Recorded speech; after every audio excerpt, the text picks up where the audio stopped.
I'm missing. You're so cute. All right, Try this, it says PowerPoint. we can go to the next slide. It was okay until you asked.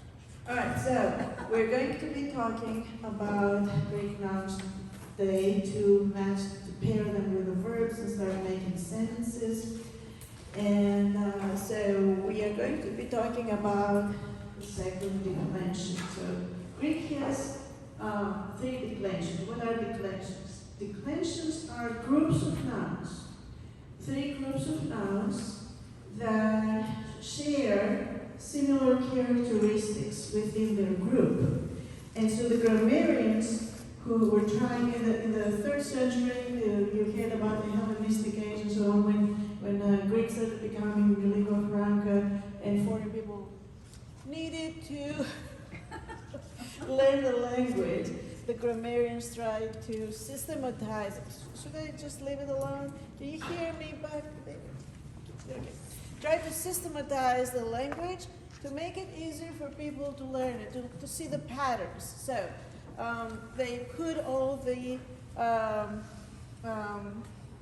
nouns that ended in os. Let's go to the next slide.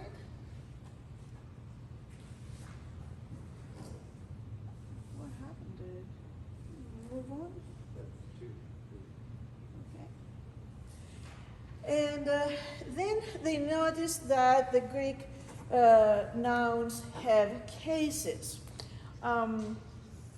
The cases are different, have different endings. In English, for example, can you go to the next one? I'll show it. In English, for example, you say, no, next one. Mm-hmm.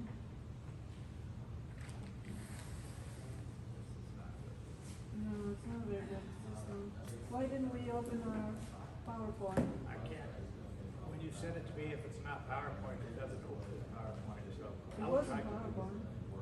I know, but it doesn't come as PowerPoint, it comes as, I don't know, let me try to do it. I think it has to do it on the internet as well.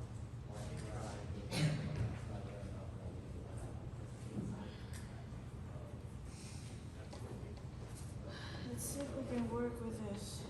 Okay, so you have the handout, right?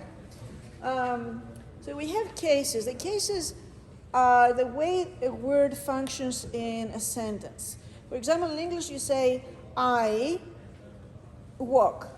The I is a nominative because it's a subject. But you say, he told me. The I becomes me because it's a different case. In English, it's all intuitive, and you don't need to be told what each one is. But in Greek, you have to be told that I is a nominative because the subject, and me is an accusative because it's the object. And that's what we will be learning today, how these nouns work in a sentence. So I have this handout here with the cases. The Greek has 5 cases: nominative, genitive, dative, accusative, and vocative. Okay? And I say here really quickly, the nominative is used as the subject, so it's before the verb in English. Okay? John is walking, right? John is writing. John is going to be in the nominative. As a complement with the verb to be, we are going to explain what these things mean, but I'm going to go over them quickly right now. The genitive indicates possession. As you say in English, for example, John's book, and you have that apostrophe, this is a case. Or the book of John. Now notice that in the sentence, the book of John, you create the possession with a preposition, the of. Well, in Greek, we're not going to have the preposition. We're going to have a case ending that's going to say, oh, this is genitive, therefore we need to provide the of in English. Okay? So understanding how the cases work helps us translate the nouns with the right preposition in front of them, because they don't always have those prepositions. All right, the dative is the indirect object. Indirect object. Okay, so I have a mnemonic device. I say when you have a verb that is a kindergarten verb, what's a kindergarten verb? Kindergartners give a show and tell. All right, when you have a verb that means to give, or to show, or to tell, listen how it's structured in English. You give a book to Jackie. You have the book, which your direct object, it takes your energy, to Jackie. You don't touch Jackie, but Jackie gets the book indirectly. So that to Jackie is not going to be in Greek. The to Jackie is going to be a word in dative. And you will say, oh, I have a kindergarten verb, to give. Therefore, I need an accusative of the direct object and a dative of the indirect object. All right, we're going to, I'm throwing this out to you as first concepts, but then we will work on them and see how they work in a sense. Okay. And then we have, I say location with a preposition. So whenever you want to say, I'm at Jackie's home, where you are stationary, the Greek is not going to have the at, but the word home is going to be in dative it will have the at plus the dative to show you're next to it. Or you're going to have the under the table, all right? Under is going to be a preposition and the table is going to be in dative. All right, accusative then is used as for the direct objects, as I said before. You give a book to Jackie. You show a picture to Jackie. The picture will be an accusative. Jackie's going to be in dative. You tell a story to Jackie. The story is going to be an accusative. Comes out of your mouth. Jackie's going to be in dative. All right? You're looking at me like, okay, you're speaking Greek, but it's okay. It's okay. You know, it's all right. It's going to start making sense in a minute. And also, if you want to show moving toward a place, you're moving toward the house, you're going to the house, all right? You give it a preposition to and an accusative this time to show moving toward as opposed to being stationary on top, next to, underneath, or whatever. Now you're moving to a place, therefore you need an accusative. Okay, oh good, great. And the last one is the vocative, which is when you call somebody. Hey Dan, come here. Hello, Dan. Hello, comma, Dan, okay? Or, hey, you, listen. Or in English you have the New Yorkers who say, yo, yo, move. Yo is vocative. Philadelphia, okay. I don't know, but the yo is very expressive to me as a vocative. All right, so you got the picture, the general picture. So I have a sentence underneath that says, let's move to the next one, that says, let's read this sentence here underneath my chart all together. Up on this. Το Σάββατο δια των άνθρωπων εγένετο, ουχ ο άνθρωπος δια το Σάββατο. Okay, so Sabbath means what? Sabbath. Huh? Sabbath. Sabbath. Sabbath. Sabbath is Sabbath. Or Saturday. Right? But Sabbath in the New Testament. And you see the on ending there, to Sabbaton, δια των άνθρωπων. You see some endings there. You have seen these words as anthropos. Okay, now you see it as anthropon. And then or anthropos again goes back to nominative δια το Sabbath. So you see these words change endings. Okay, so let's go to the noun at the bottom. There's a chart. All right. So here is where you see the noun declined. Decline means takes down the stairs. I'm not to decline to say no, no, thank you. But decline is to put it in the different cases. Okay. So you see here the nominative, genitive, dative, accusative, and vocative, the name of the cases on the side. And then you see the article together with the noun. So let's go down and pronounce these together with their articles. Up this. Ο άνθρωπος, του ανθρώπου, το ανθρώπο, τον άνθρωπον, ο άνθρωπε. So what you see here essentially is, do we have markers? Yes. Remember when we talked about verbs, how they have a stem and they have an ending and the ending has meaning? The same thing is with the nouns. You have a stem here and then an ending that changes the meaning of the word, its role in the sentence really. So you see the part anthrop there not changing at all. And anthrop gives the meaning of the word. Anthrop would mean what? Man, human. We got what English word derivative from this? Anthropology. Anthropology, the study of man, of mankind. And then when you have the ending here, it tells you, oh, this is what case with an os? Nominative, right? You see the os here? And then when you take this down and you erase this and put an oo there, oo, what happens to this word? Becomes what case? Genitive. Okay. Excellent. Then if you put an o, omega, it becomes a dative, and if you put an on, it becomes accusative, and if you put an a, it becomes a vocative. Tatiana, can I add a little tidbit here? Please. So you can help with this. So anthropos, she just asked, what does anthropos mean, right? It's the human being, man. But what's the root of it mean in ancient Greek? Ano thrisko, which means, anybody? Literally, what does thrisko mean? Frosko. Throsko, what does it mean? To look.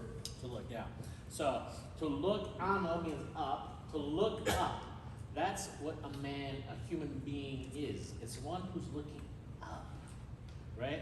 Animals, how are they positioned? Their head is always to the ground, to the earth, to this world. But man, and man alone, among all creation, his orientation is up. He looks up. So this is embedded, this is the very nature of a man in the Greek mind, is anthropos, I mean man inclusively, that we look up. We're the only ones capable of serving as this bridge between heaven and earth. Right. And there is a word in Greek for man, the gender man, right, the gendered person. But see, in anthropology, the word anthropology, we didn't choose that word that means man, we chose the word that means mankind, humankind. That's the difference. This is the species, really. Anthropos, it's the species. Andros. Exactly. Okay. I had it down. Yeah, okay. No problem. All right, so, So, I'm dying to know, I know that means something like the Sabbath, man is not made for the Sabbath is made for man, that kind of idea, but I can't figure out what dia means. for the sake of, yeah. We'll look at it again in a minute. Okay. All right, so we went over the singular. So we have singular for one person, and then we have the plural. All right, let's go over the plural. Up at this. Οι άνθρωποι. I don't hear anybody saying anything. Οι άνθρωποι των ανθρώπων, της ανθρώπης, τους ανθρώπους, ο άνθρωποι. So Tristan, we are using a different pronunciation. Slightly different, but you can orient yourself. Okay. So, let's see. Now, I'm gonna ask you questions. How would you translate this case and figure it out using this chart up here? So, for example, how would we translate to anthropo? To show possession, like the book of the man. Of the man. To anthropo. To anthropo, which is dative. Let's use the give a book. Give a book. To anthropo. to the man, to the man. And ton anthropon, look or see. I see The man. the man. Ton anthropon, it's going to be the man. I see ton anthropon, because it's not the nominative. I am the nominative, okay? And ton anthropon is the object, okay? And let's say, how are we going to say blank is speaking? Blank is speaking. Which case are we going to use? No? Nominative, because the subject is blank, it's in front of the verb, before the verb. O anthropos is speaking, right? Does that make sense? Okay. And if you want to say, hey man, stop. How are you going to say it? O anthrope, yo, anthrope. So I have something to, do we have vocative case in English? We don't call it that. Yeah, we do, but we don't, it doesn't Not change really. form. Well, I have a way to remember what's vocative. You had it when you were a kid, when your mother called you and used your middle name. She's calling you and you're usually in trouble. Yeah. Yeah, or yo. The yo is the vocative, definitely. Yo. But yeah, is it true that if a name is only 2 syllables, so let's say your name's Pavlos, and I wanted to call Pavlos, would I say Pavle? Right, that's why we have the anthrope. Any noun, masculine noun that ends in os in the nominative, in the vocative ends in e. That's the rule. Now, modern Greek has moved away a little bit from that, and sometimes we say Pavle, which is the right one, and sometimes we say Pavlo. Okay. And we say in another one, the Dino. Dino, Ella. We don't say Dine, even though that would be the correct one. So that's modern Greek. This is the Kimi Greek. So we're staying with this rule. How about Georgios? Yorgo. Yorgo. We do say Yorgo. We don't say Yorye. Yori. But in this would be Yorye. Yorye. We would have the e. Yorye. I have something to add to. If you're reading the Bible, and the names are not Greek names, they're foreign names, they're sometimes not declined at all, and so there's no vocative, no nominative, especially if they're a Hebrew name and if they're strange, I guess strange to the ancient Greek ear. Like David. O David, tu David, ton David, to David, David. Doesn't change. But if that happens, it's usually a foreign name, not Right. Greek. Right. But they- Can I ask an elementary question? Do the verb endings correspond to declensions? The verb endings show person. A person. The verb ending shows the I, you, he, she, it, we, you, they. Now, when and that person ending will reflect the subject of the noun. So, o anthropos, okay. That's he. I said that's third person singular, he. Baptizi. The man is baptizing. See? Yeah. O anthropos is going to be in your subject. The baptizi will have that third person ending, reflects the It anthropos. could be a woman. If you say ο Ιωάννης και ο Χριστός baptizun, they baptize, because we have 2 subjects, we have a plural subject.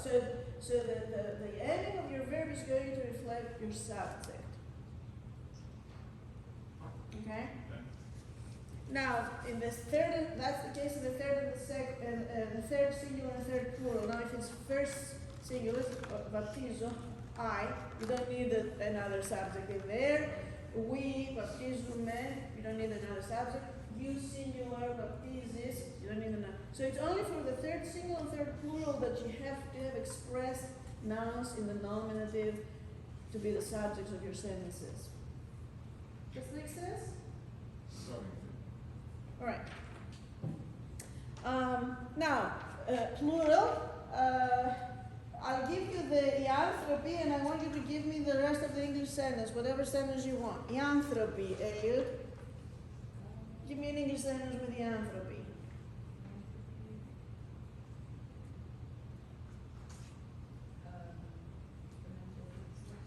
Right. Ianthropy, go to the store. Okay? Ianthropy, go to the store. All right? So let's see. Ton anthropon. Ton anthropon, Jackie. Put in a sentence. Let's see, what am I gonna do to the man? What am I going to do to the man? Lepo ton anthropon. Huh? Lepo ton anthropon. Okay, I'm giving you this omega. Omega. Oh, okay, Ton anthropon. okay, Genitive. Genitive. the plural? The plural ton anthropon. Oh, okay. We're right here in the plural.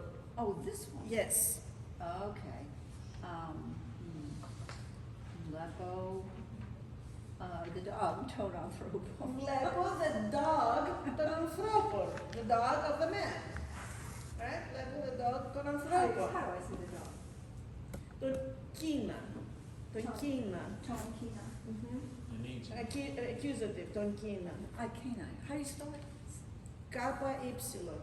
Ni. Alright, let's see. Tis anthropis. Tis anthropis. Okay? In dative, come up with a kindergarten. Give show and tell. And put the man in there. Matt, you want to do it? Seem to. I'm singing to the man. Tis anthropis. I'm singing to tis anthropis. I'm singing a song tis anthropis. Excellent. Tus anthropus as an accusative object. Gauge tus anthropus. What are you going to do to the man here?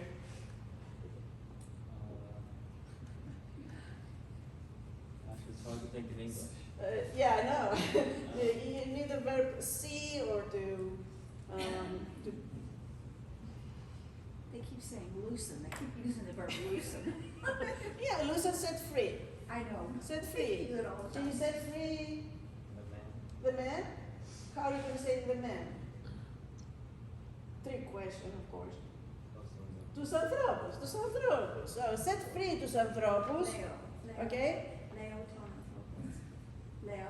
Leo doesn't take an accusative, that's why, yeah. Why not? It does in English, I mean, I loosen the man.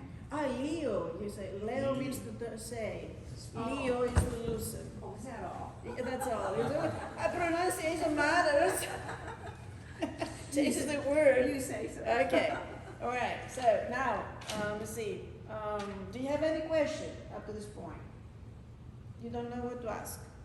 It's all very foggy. All right. Which one is That's good. loosen? Which one is loosen? Leo. Epsilon. Oh, the upsilon. No. Yeah, that Leo. one. Okay. Eames. Epsilon. Eames. Like I said, Epsilon. this is really third Okay. person How do you say I go? is the focus of, Right. as in So. we're trying to I'm read, sorry? learning this skill. No, the nominatives, the two nominatives, anthropos and ianthropy, in the plural, singular and plural, the nominatives are going to be the subjects of your verbs and you are going to correspond with that ending. So, for Right. example, if you have anthropos, it's going to correspond with li. Who is doing the li? Or anthropos. But if you have plural, ianthropy, you're going to have liun. Right. Liun, ianthropy. The people are loosening. Right. So, the But nom. earlier- Yeah, maybe I just wasn't, earlier when you were mentioning, like, really first person, Right, saying, you're Yeah. not gonna have this No. connection, it's the right. third person where we're Exactly. gonna have the verb and the stem ending of the. Yeah. Okay. Yeah. Which also gives you a clue as to what you're trying to read. However, when you say, I baptize the man, So we move away from the I from the subjects, but then the man is in the sentence in a different role. Now he is the object. Okay. So you need to put him in accusative. Okay. Βαπτίζω τον άνθρωπο. So- Right? Okay. It is, now you're pushing your brain really because it's not an English concept to change words to fit the syntax. In English, you have a place setting. You cannot say, the man I baptize. No, you put the I first, baptize next, and the man following, right? And that solves all your problems. You don't need cases. But in Greek, you need to be able to understand that ending and what it's supposed to do. Fortunately, it does very limited things. So if you know the ending that os is nominative, that solves all your problems. You say, oh, I know, this is the subject. I will start my English sentence with this word because I know it's a subject, it has to go first. But in the Greek sentence, it may be somewhere floating in the middle. Because the Greeks never lost track. It's like playing poker. You don't lose track of who's playing what. You keep track of, I haven't heard the verb yet. I haven't heard the nominative yet. Where's my nominative? Whoop, your nominative is there. And their brain thinks in that way. So you have to untie your brain from the way you think in English to start thinking in a different way. You're thinking outside the box. Now you're becoming smarter. You Are have you to a good make poker new player? words, huh? Are you a good poker player? No.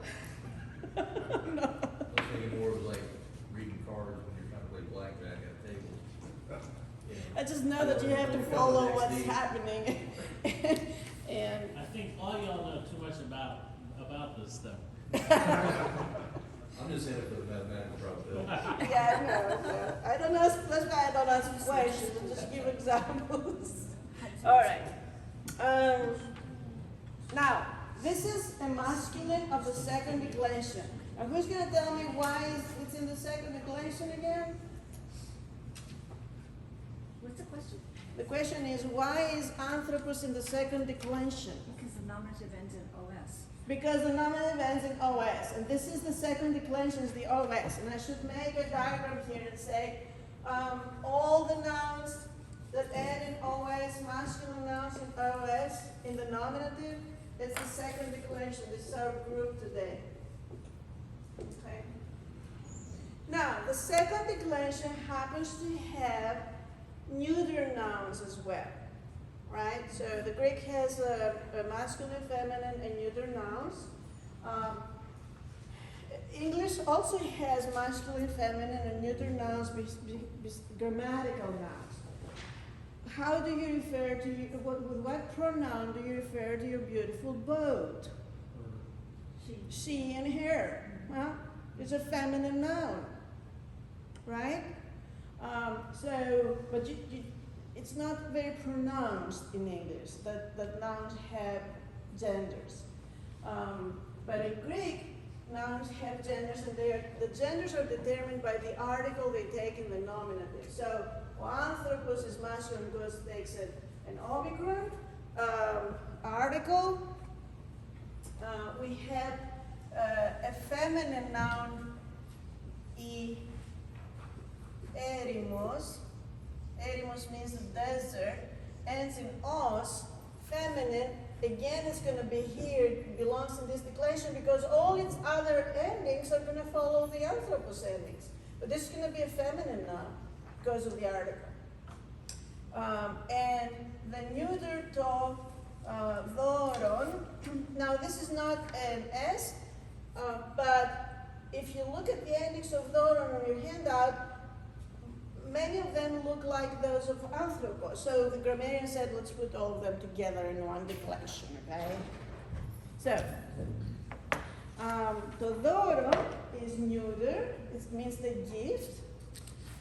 Trying to come up with a derivative, but I don't think we have one. I don't think I'm on the same page with, oh, Huh? I got it, I'm sorry. Dowry. I don't think so. It may be. It's from do to give in Latin. Could be, because Doran also, yes. Oh, yes, yes. Thank you. So, Doran is a gift. Donation comes from Latin. Donum is a Latin gift. They are related, but kind of cousins, not directly. We have that. So, let's read Todoron all together. Up on this. Todoron, Tudoru, Todoro, Todoron, Odoron. Let's go to the plural. Tadora, Todoron, Tizoris, Tadora, Odora. Now, if you the name Dora, I think it's related to this.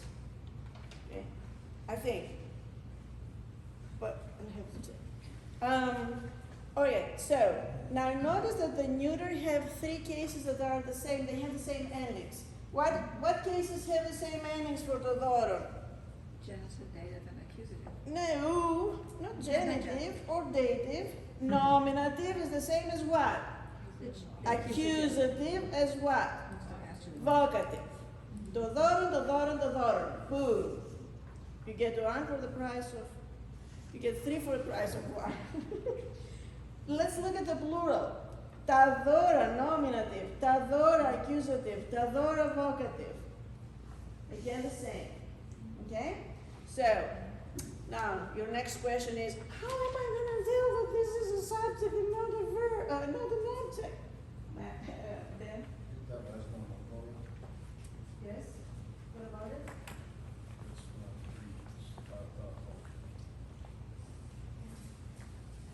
The ending. No, we're looking at the ending, not of the article, but the ending of the noun, yes. Okay.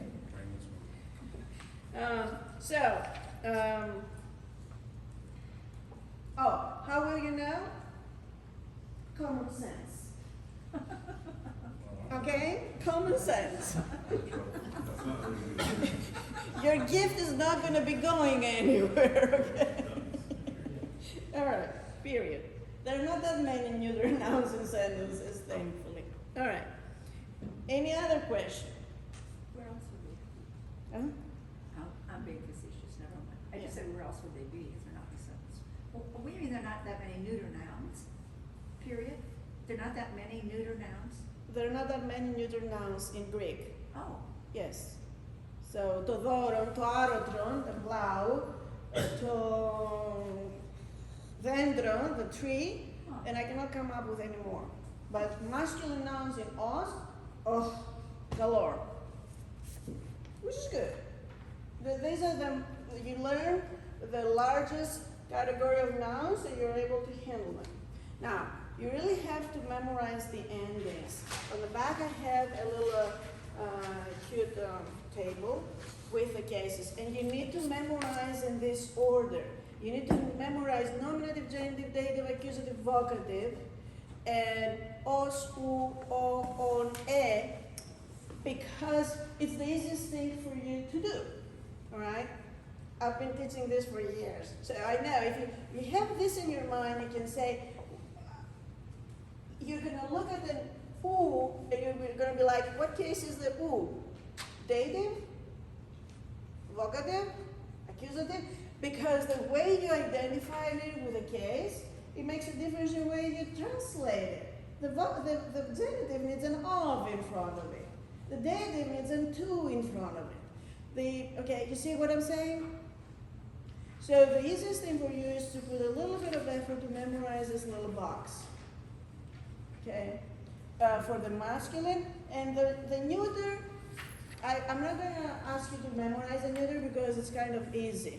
Once you know it's a neuter noun, you can deal with it. But only if you know the masculine noun well. Okay? So. So the curiosity, why are we not memorizing feminine? The feminine of the second declension is going to have exactly these endings. Let's decline ierimos. Let's go. Ierimos. This. You can look at the article on the back. You don't get the feminine article. Are you? All right, I don't want to confuse you. There are only very few feminine nouns that end in os, but they have the same endings as the masculine noun. Okay. A different article, we haven't talked about that yet. So let's not confuse things. Let's leave the animals alone. Okay? Are you gonna, when do we tell them that neuter plural takes the singular? Don't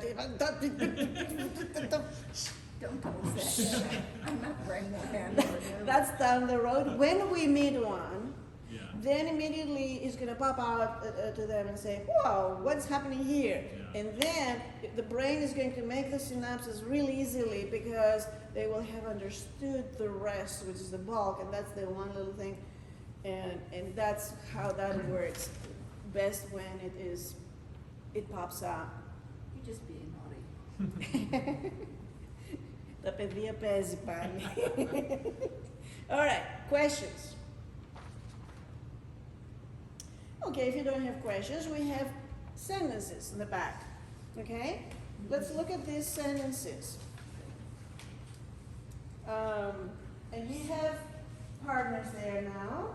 And Jim will help me go around and help with the meaning. Which words you don't know what they mean? You know Adelphi, what does Adelphi mean? Brothers, doulos, slaves, iusin, lucid. Number 2, The songs. the sons, ferusi, feros, Carrie. Gary, Gora. Yes. Yes. Uk means is the not. Akume is We don't hear here, don't translate. Logos, the message of words, words and thanatos, of death. death. Okay, so let's identify verbs, subjects, objects. And put a V, an S, and an O above the word that you think is a subject, a verb, and an object. Okay, you have a pen? Do you need a pen? Okay. We'll go around. I don't think we have.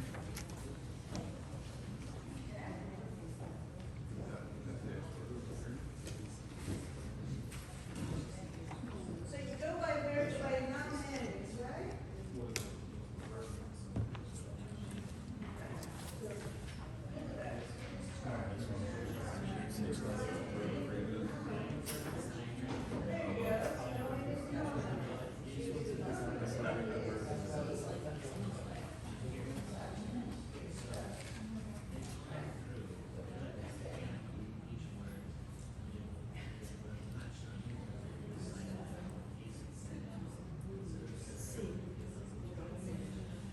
Object verb, okay. What do you say here? 2 servants. Alright, so in English you will start your sentences with a subject, then you put the verb, and then you put the object. Try to translate it for me without looking at yours.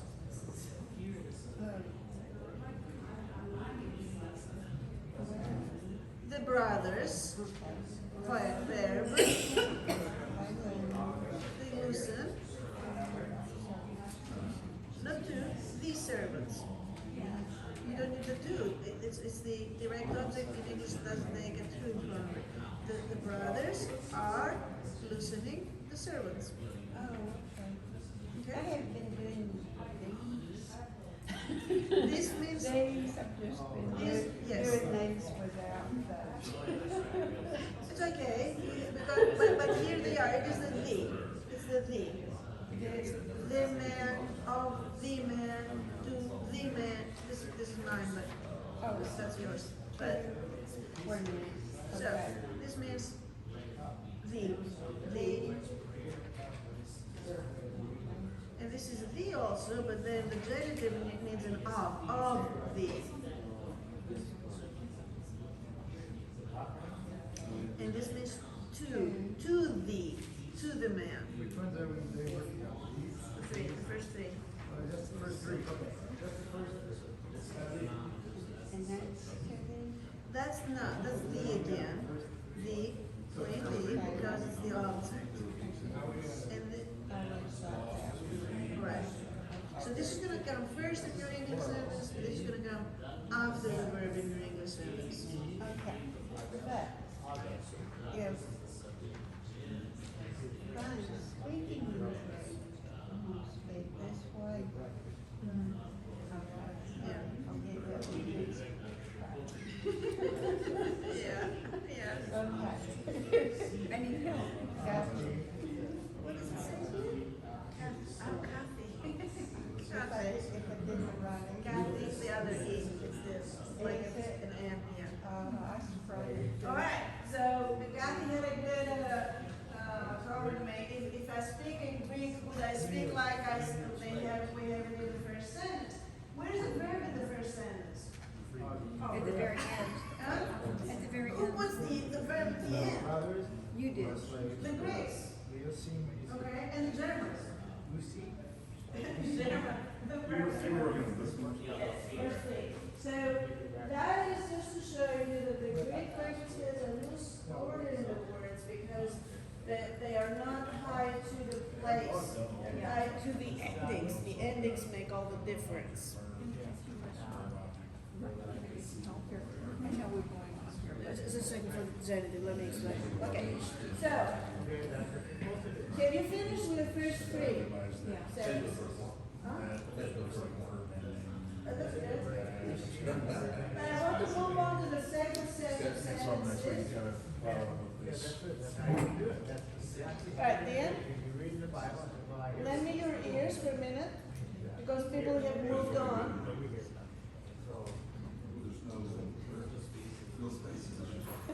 Like, the minute, the people have done, most of them, the first three, so let's look at the second.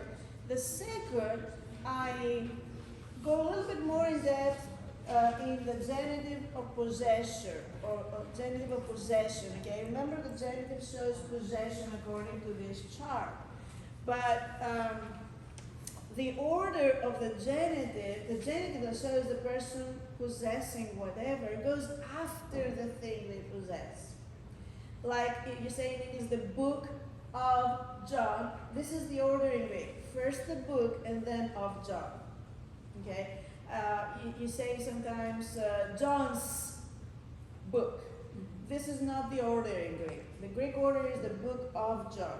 I want you to remember that. So let's look at number 4 here. So it's what they possess, and then it's possessed. What they possess, the book, and then The who possessor. possesses it, yes, afterwards. So, ελθέτω ειρήνη ημών επί την οικία. The ημών means our.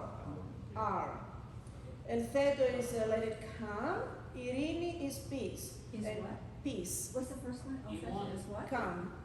Oh, I'm sorry, your. Your. Say it again. Alphabet is your? No, ελθέτω means let it come, may it come. Ειρήνη is peace, P-E-A, and ημών is your, επί την οικία to the house, to the household, your house. Okay, so let your peace come to the house. All right? Where did A ending come from? What's that? This A end, what is that? That's a different declension. In Kia is a different declension. It's first declension. I thought- Here, I think it's ecos. That's Ecos the is same second thing. declension, but it's the Ecos and IKEA. It's different. Okay. Yeah. Ecos is the household, IKEA is the house. Mm-hmm. Alright, so number 5. Το πνεύμα του πατρός ημών λαή εν μη. Το πατρός is genitive of a different declension. Ημών again your. Πατρός is father. So Your. το πνεύμα, the spirit, του πατρός. Of the father. Of the father. Mhm. What father? Our father. Imon. Our father. Your father. Your or our? Your father. Imon is the with epsilon is your. Lai elimi speaks in you. Okay. So these are words that are just showing you the genitive, but they're not working with your vocabulary. I should have chosen different words.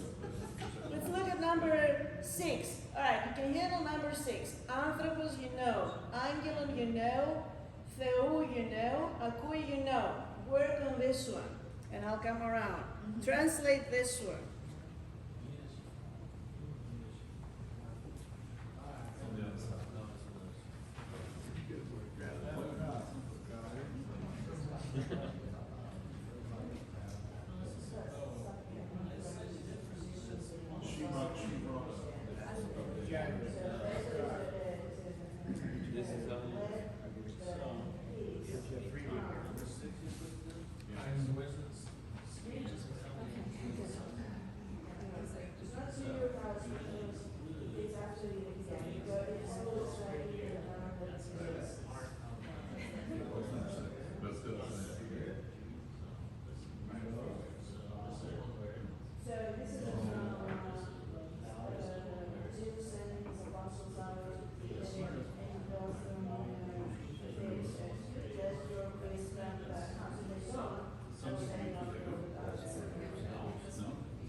So this is something wrong.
Alright, so translate them in English.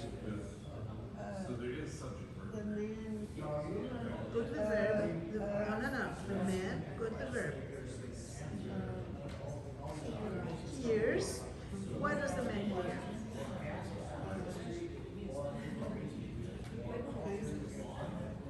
No, the angel singular.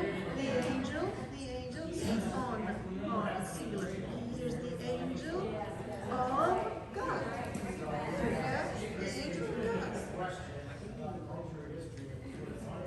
And then I don't have that. Right. All right, let's do number 7. Apostolos, which means apostle. Graphi, right. Evangelion. Evangelion means the gospel. And to Isu, Isus is Jesus. Of Jesus. All right, so subject, verb, object, and then the genitive. Identify those.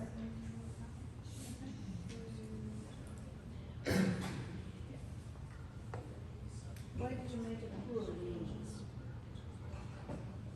Why did I? Because I wanted us.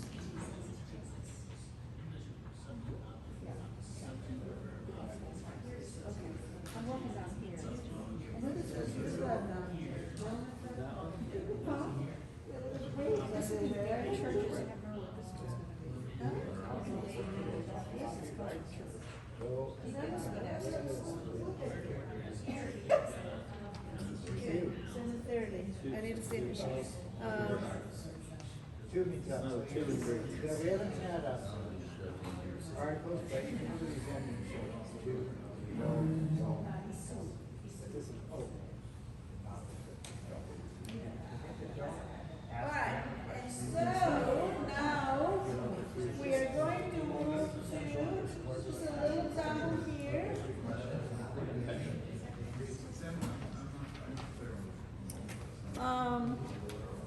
Alright, we're going to move to the example here, some liturgical Greek, a little passage, okay? Most of these nouns are in second declension.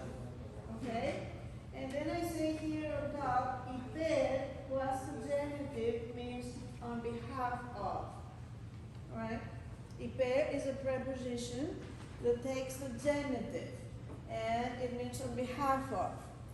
And so this is one of the petitions that the priest reads during the liturgy and prays for different things in different categories. So eti means in addition to, also. Δεόμεθα, δεome, Pray. pray.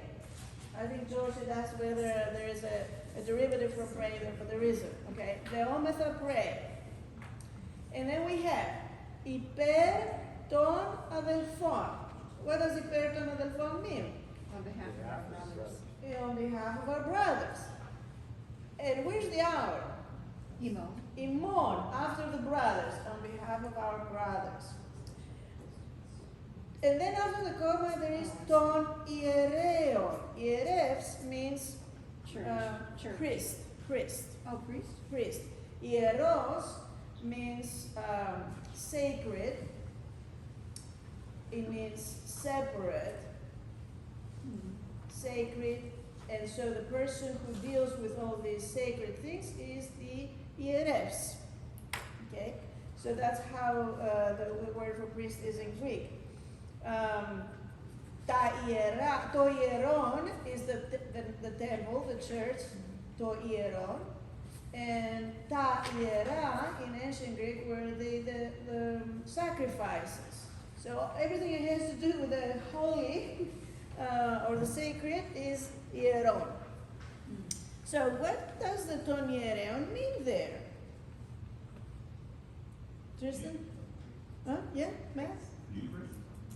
No, priests. It's priests in plural. But what is it doing there? How are you going to translate it? Okay, now this is you pushing your brain to put together the puzzle. Let's see. Still on behalf of. Huh? Still. It's genitive of the priests. The priest is On praying behalf on of the behalf of priests. us. No, the priests are not praying on behalf because the priests are in genitive. They need an of in front of it. You pray on behalf of the priest. On behalf of the priests. So it doesn't say who is praying. Ah, who is praying? Who's gonna tell me who is praying? Yes, you can. We. How can you tell, Kathy?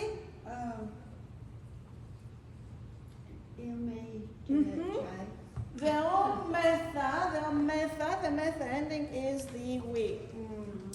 It's in the middle voice, sorry. The meta is the we, I'm sorry.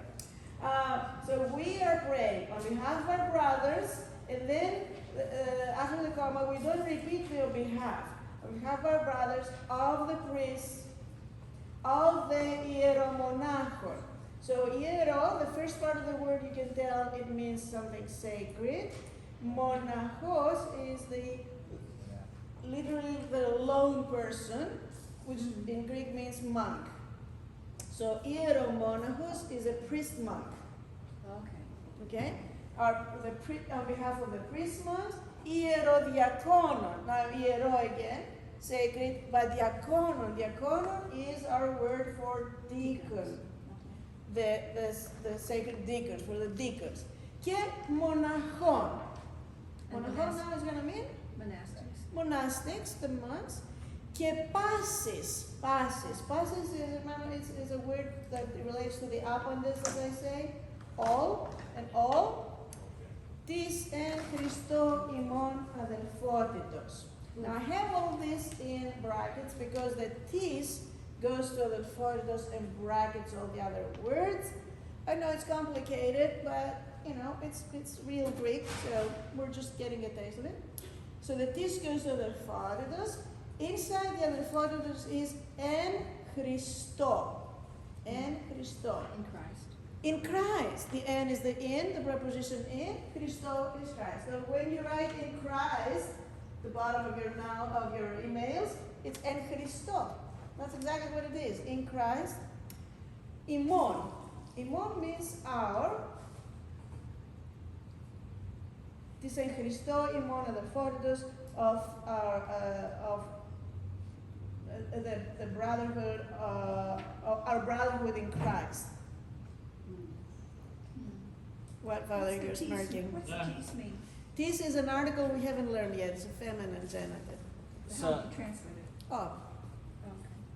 So, to help you remember it, so eti, at the beginning, again, we usually translate it in the liturgy, again. And anybody, does this sound familiar? Yeah. Etiketi nirini to kirio de thoma. Again and again. Again and again. Okay, so eti. This is an ancient Greek word. It's not in modern Greek. So, to help you remember this, my kumbaros in Greece told a story about someone who had learned a little biblical Greek and was visiting them in Greece. And they were walking all day in the hot sun, and they went to go eat somewhere. And the man was so thirsty. You know, he needed water to replenish, but he didn't know any modern Greek. So, you know, the waiter came, filled his glass, boom, he emptied it, he put it back down. He wanted more.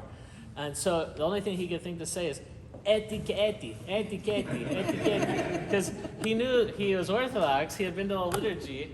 He knew, so he was saying, but it's you know, it doesn't work. again and again, In huh? modern Greek, it makes the waiter, luckily, you know, had been to church and he figured out what the guy was saying, but it's not at all how you would say it. So, etiketi, and then this particular petition, so it says, eti dinomotha ipeton adaphon imon.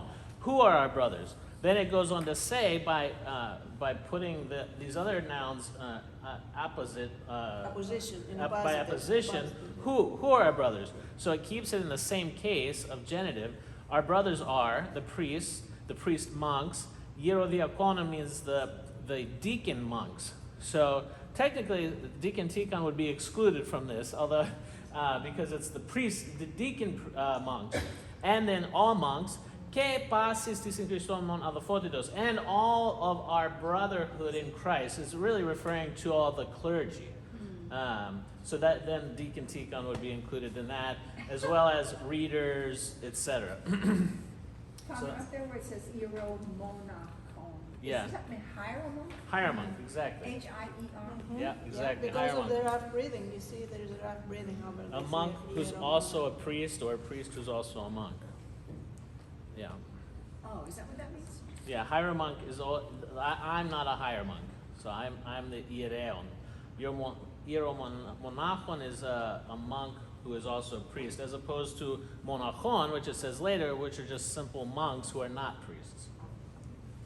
And Jim is going to lead us to some culture now. Well, books. Last week, we talked about internet resources. If you weren't here, there's a handout on the table, and there's one on, some of you said, well, they prefer to have books you could look at and not have to get on the web and do all that stuff. So I made a little presentation for that. See if I can make it happen. Okay. So, slideshow thing.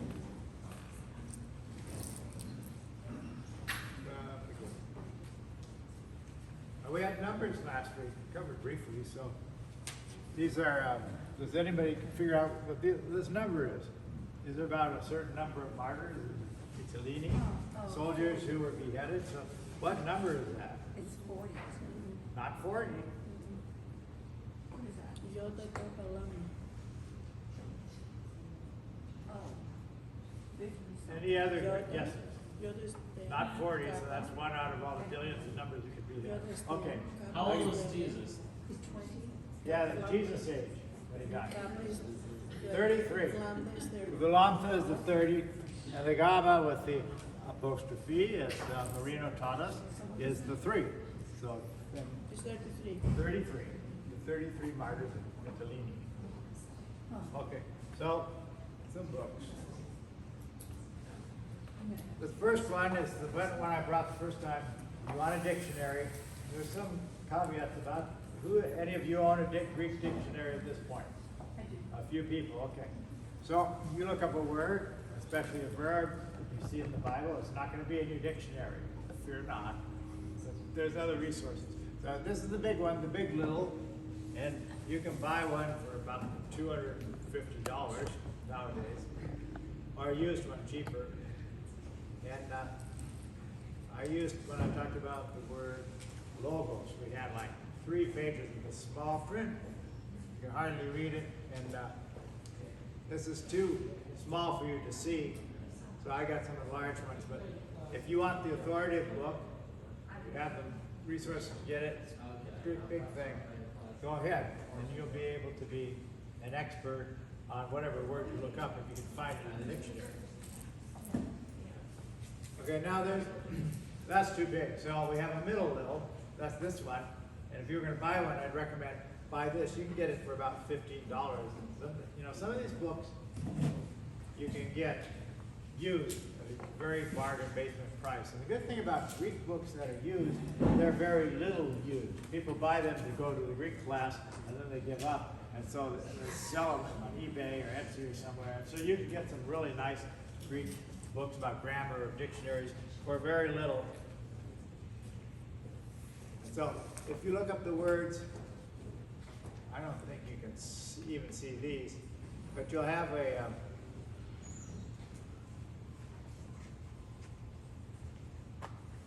operos without passage, okay? Pornimi is a verb.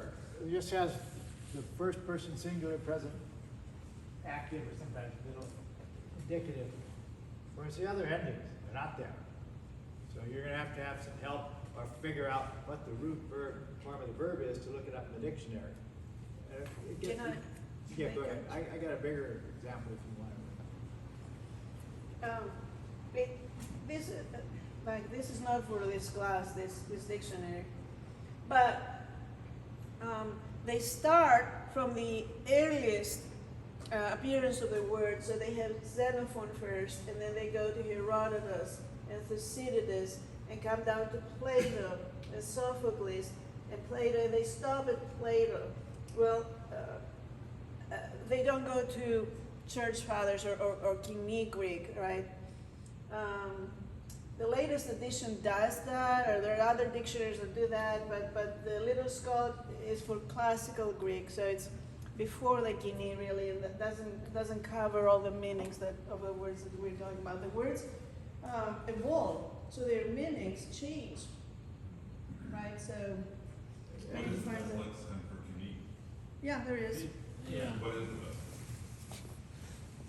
I would say BDAG, would you agree? Yeah. So for ancient Greek, you got Liddell Scott, right? That's the standard, what he's talking about. And then once you get closer to the New Testament era, the standard is called BDAG. These are all acronyms. This Liddell Scott, I think Brown Driver. It's the names of the people who compile them. So that for our purposes, I would say BDAG's the best. And then if you're into patristics or for the liturgy, for example, then you're going to want one called lamp. Some people say lamp.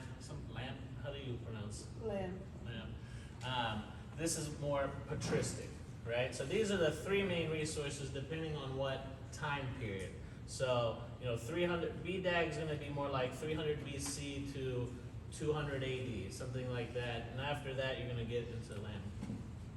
If you go on the internet, you can also, if you just look it up and you get the Bible Hub, you'll get the Kini version, and then you'll get how it's used in the church, and then it gets to some more kind of modern Protestant interpretations. So you have to be careful if you're on the internet,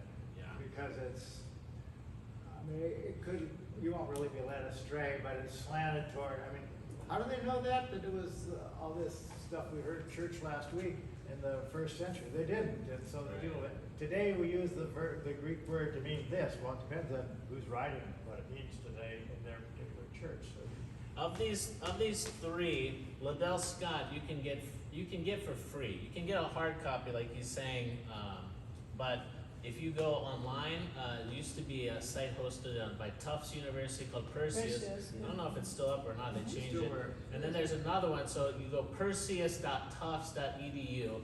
It's going to take you to basically it's going to give you this for free, the full version, or another one at the University of Chicago called Logion, logion.uchicago.edu. So you can just type in the words, boom, it's going to bring you up the entry from Liddell Scott. And it's going to include a couple other ancient resources as well. But for our purposes, you want BDAG. That's going to give you the best for the New Testament, but that is definitely not free. So but to buy the book, it's probably, I don't know, 150, 200 bucks at least. But for me personally, I have all of these resources electronically. That to me, that's the way to go. If you're really going to compile resources, electronically is the way to go. It's cheaper, it's quicker to look things up. And so at some point I can talk to you about the different Bible software where you can incorporate all these dictionaries. You can have the text right in front of you. You go to the New Testament, you click on the word, boom, brings you the BDAG entry for that word, right? So you're not, spending time looking it up. Sometimes that's fun, but you got, yeah, so you can get it. And those, last week we talked about some of the internet resources for you. So, okay, that's the little, so we'll skip over that. That's what it looks like. And then we'll go over the dictionary. I'm gonna just pass it. Okay, so you've got your Bible and you're reading it, and you've got these verbs, they're verbs, you got the endings, it's Tatiana Tandras, but they're not in your dictionary. Well, last week I told you put it in Wikipedia or Google it, you might find it. But there are books that'll have to do that. You don't want to be on the internet all the time. I hate the computer. So you can get these analytical Greek lexicons. They're about the New Testament. This one is Bolton's, but there are other versions. So the way that works is every word in the New Testament, there's some omissions, is in that dictionary. And you look it up, it's in alphabetical order. And this one I like because it gives you the word, like legomenos. I told you that menos means it's probably a participle, but mani to remain, like perimenite, that's how I remembered it. So nominative, singular, masculine, participle, present tense, present passive tense. There it is, right there. So if you saw that, you'd know what it is. Now, what verb does it come from? It comes from this verb, id. What's that? Oh, you gotta go to the top from Lego. So, and then you can, here's Lego, okay, I looked up Lego here, okay, first person singular, present, indicative active, and subjunctive active, Lego, so you can find it there. Your cursor does not show here, so Oh, here we okay, are. I'm sorry, yeah, you can't see it. There it is, Tatiana. So, every word, hopefully, sometimes I found omissions in the New Testament, maybe because the text they use is different than what I had, but every word, but you gotta go in alphabetical order. So if you don't know your alphabet, some people at the beginning have a problem with that, but it's a good way to learn. Well, you want the Old Testament, there are analytical lexicons for the Old Testament too, very similar. This one's kind of hard to see, I enlarged it. Same thing, so you can. It parses it for you, right? It tells you what form it is, and for the meaning, up here was a Lego. It has the basic meaning. Oh, it has a verb which you look up to tell you what it means. In the New Testament, a lot of them will give you a short, very short definition of the word. But the Old Testament has 3 times the print, and so the book would be too big to use. They're about the same size, about this big. And so you got to look it up in the dictionary or online somewhere. But one of my favorite ones is this parsing guide. It's the only one I've found. There might be some others. So this book, written by a guy named Han, it's very good. Now you have a book. You can look up let me see if I got it. Okay, you can look up the verses in the Bible. So I'm reading this, Matthew 22, 17 to 22. Okay, tell us therefore, what thinkest thou? And here it is. Here, I don't know what some of these words are. Like pirosita. Well, So where here's is by it? verse here? Yeah, so by verse. So Oh, there it is. there's a- Pirosita, second person Present. plural, present, active, indicative of what word? Pirazo. That doesn't tell you what pirazo means. Then you go to the other dictionary to find it. Yeah, you gotta go to the other edition. Well, that's very handy. If you That's wanna- what if my you father don't have a said. You computer, need an app sometimes that you're traveling, combines everything. You don't flip through and pages. there's no internet, and so you can bring this book along if you wanna do your homework. So this shows you how much more important it is to give some data to your brain so you don't have to look up every word and every form. So you know your endings. Now you don't need to look at re-ending. You have your anthropos, but you know your endings and you know how to handle it. That's the purpose of memorizing some stuff. Plus it keeps Alzheimer's away. But if you don't want to memorize, then there are resources to help you with that. It's good to know the endings because even though you have access to full internet, sometimes you're reading something, you find a word. Well, you can Google it, you can put it in Wikipedia, it doesn't pop up. You can go to some of these sites and you can't find it. It might be a very rare word, but if you can sort it out, it might be a compound word. It's not going to show up. We haven't really talked about taking words apart and putting them back together, but a lot of Greek, especially verbs, are compound verbs. If you know, okay, well, it starts with Torah or something like that, or epi, well, that's just a conjunction or a preposition added onto the front of the verb. And then we have the verb part, and sometimes two verbs put together. So if you can take it apart, you could look at the ending and find, okay, this is third person, plural, maybe present, maybe it's future or subjunctive, but you can look that part up. So you got to do a little detecting work. But if you have to know the endings, and sometimes just to get the root verb, and then sometimes you find it, it'll be in there, but it doesn't always come up in the search engine. Those are those round discs that are under the stained glass windows in the nave conjunctions of words? in the stained glass The windows. stained glass windows underneath is a round disc that has a bunch of Greek letters smashed in there. Oh, I don't know what those are. They're some kind of a Greek, maybe Father knows, but sometimes with icons they'll do some crazy stuff. You talk Yeah. about the stained glass windows and like there's letters and they're stuck together in Yeah. one part, but I Is don't that a know what they are. conjunction? You know, Yeah, Father? the letters are kind of mixed together artistically. Yeah. But that you can read them though, right? You can, yeah, you can read them, but it's like, it's a stylized, so if you have your initials or something and you have them all kind of overlapping, forming designs, and you can read it if you know what you're looking for, but it's all jumbled together. Okay. It's made as an artistic presentation of the word.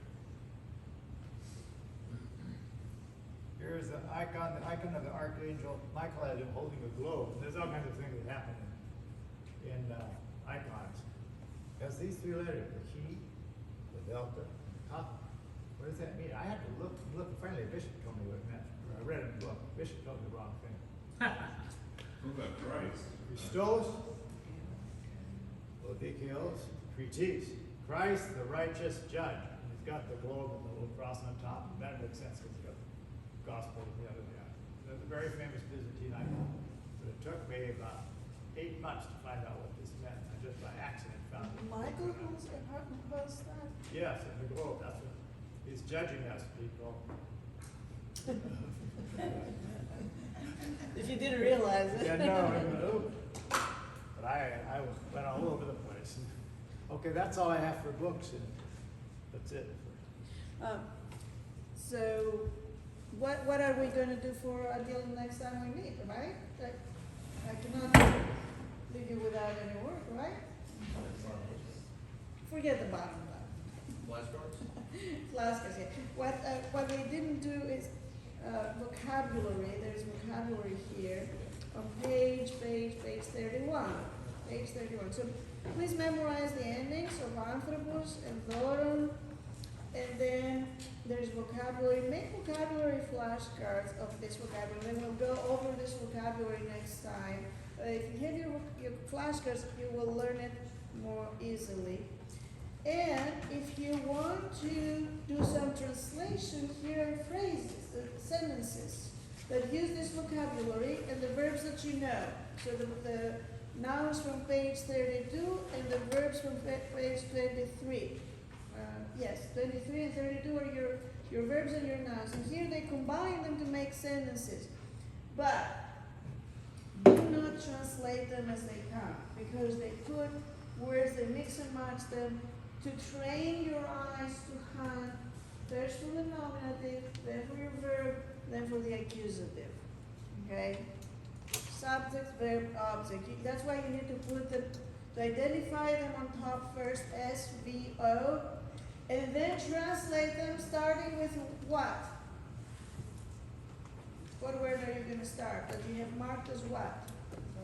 A subject. It may be the third or fifth word down the road, but you will pull it and put it in English first, right? And it takes a little bit of training for your brain to be able to do it. That's why I'm saying mark them, SVO, and so take them physically and put them first the subject, then the verb, then the object. Pretty soon if you do that a few times, your brain will get the idea and will be like, okay, let me find the subject first. But until you train it, it's going to be going first word, second word, third word, fifth word. Those Greeks are crazy. Because that's not how they were expressing an idea, okay? So your objective is to train your brain a little bit now to put words in the right place. That's all I had, so. That's enough. I know.